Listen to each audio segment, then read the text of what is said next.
যদি নাত লিখতে লিখতে চোখে ঘুম চলে আসে, তুমি দেখা দিও রসুল আমার স্বপনে এসে।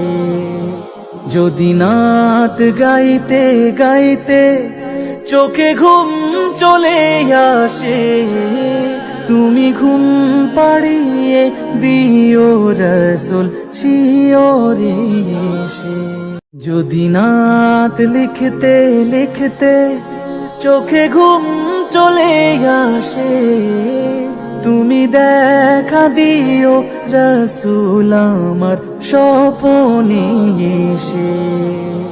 যদি নাত গাইতে গাইতে চোখে ঘুম চলে আসে, তুমি ঘুম পাড়িয়ে দিও রসুল শিওরে এসে।